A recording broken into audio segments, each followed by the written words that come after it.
뉴스야 시작합니다. 정치부 김아림 기자 나와 있습니다. 첫 번째 물음표 볼까요? 네, 첫 번째 물음표. 영부인 순방은 여사 맘대로입니다.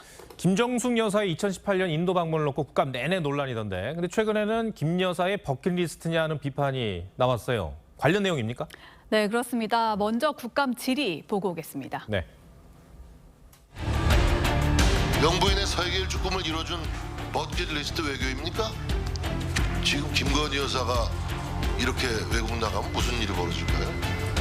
무조건 출장과 순방을 다녀오면 그 내용에 관한 상세한 보고가 정부 보고서가 남아야 하죠, 결과 보고서가. 그러나 타지마할에 대한 보고서는 누락됐습니다. 김 여사의 인도 순방이 우리 정부 측 요청으로 이뤄진 사실이 밝혀지면서 과거 김 여사 순방들이 재조명되고 있는 건데요. 김 여사가 방문한 국가들로 만든 보드게임판까지 등장했습니다. 김 여사의 BH 투어냐, 국민 혈세로 세계 여행 다녔냐면서 권성동 의원실에서 배포한 그림인데요. 인도를 포함해 노르웨이 등 다양한 국가들이 나오죠. 국민 혈세로 여행 버킷리스트를 채웠다고 비꼰 겁니다. 실제 김 여사가 방문한 국가들이 많습니까?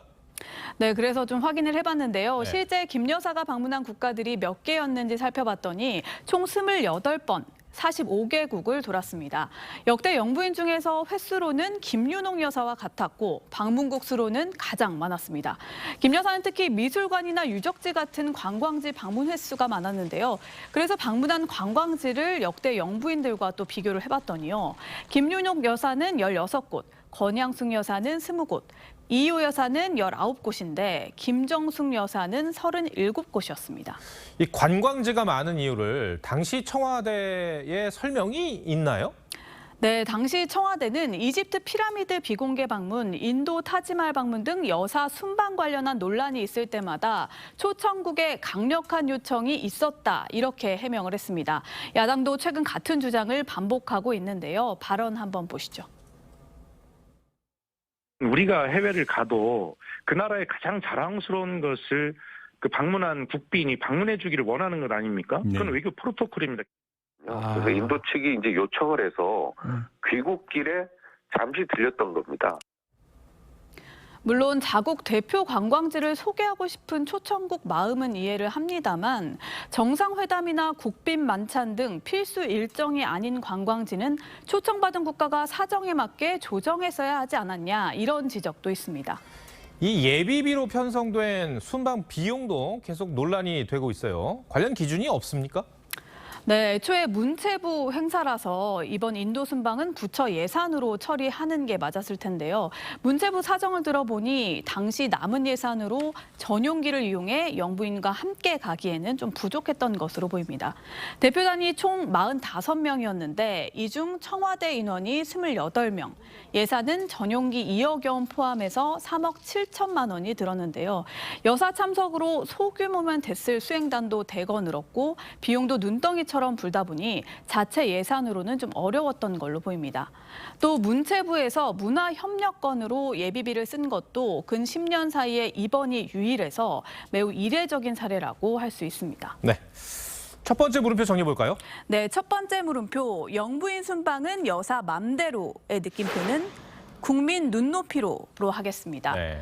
미국과 달리 영부인에 대한 규정이 우리는 따로 없는 만큼 최근 영부인 순방 관련 규정이 필요하다는 지적도 나옵니다. 그 기준은 세금이 허투루 쓰이지 않도록 국민 눈높이가 되어야 할 것으로 보입니다. 네. 두 번째 물음표는 뭡니까? 네, 두 번째 물음표. 이준석 가처분 항고 포기 이유는?입니다. 이준석 전 대표가 비대위를 향해서 법적 조치를 했는데 법원이 인정하지를 않았어요. 근데 이준석 전 대표는 항고하지 않았습니다. 그 이유를 따로 밝힌 게 있습니까? 네, 이유를 따로 밝히지는 않았습니다. 법원의 항고 의사를 밝히지 않아서 자동으로 항고 포기가 됐는데요. 가처분 결과 통보부터 일주일까지가 항고 기한이어서 항고를 하려면 지난 금요일 밤 12시까지 의사를 밝혔어야 했습니다. 그런데 이 전 대표 측 법률 대리인들은 연락이 오면 바로 항고할 준비를 하고 이 전 대표의 결정만을 기다리고 있었다고 하는데요. 연락이 오지 않았다고 합니다. 일부 변호인들은 항고하자는 의견이 있던 걸로 알려졌는데 이 전 대표가 포기한 것으로 보입니다. 그렇군요. 근데 백기투항했다고 봐도 되는 겁니까? 그렇게 보기는 조금 어려워 보입니다. 가처분 결정에 대한 법원 답변서에서 이 전 대표 측은 법원 결정을 반박했습니다. 법원 결정에 대해 참으로 터무니없는 판결, 당권 찬탈을 위한 쿠데타를 합법화한 사법부의 치욕으로 남을 것, 이렇게 강한 어조로 비판을 했는데요. 4인 이상 최고위원 거리 시 비대위 전환 규정은 소급 적용에 해당한다고도 주장했습니다. 당내에서는 법원의 결론을 뒤집기 쉽지 않은 데다 계속 당내 분란을 일으키는 게 본인에게 정치적으로 이득이 될 게 없다고 판단한 것 아니겠냐는 분석이 나옵니다. 또 다른 이유는요, 성접대 관련 소송에 집중하기 위한 것이란 관측입니다. 앞서 이 전 대표가 성상납 폭로를 한 유튜브 가로세로 연구소를 명예훼손으로 고소하자 성상납 주장 사업가 측 변호인은 무고로 이 전 대표를 걸었는데요. 당시 인터뷰 먼저 보시죠.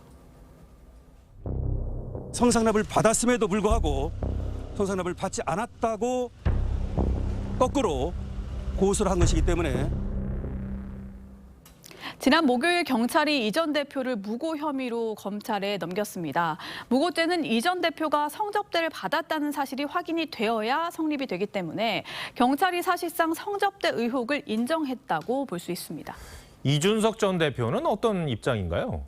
이 전 대표는 SNS에서 혐의를 바로 부인을 했는데요. 네. 3인 성호식 결론, 즉 거짓말도 여러 사람이 하면 진실처럼 받아들여진다. 이 사자성어를 인용하면서 진실을 밝히겠다고 했습니다.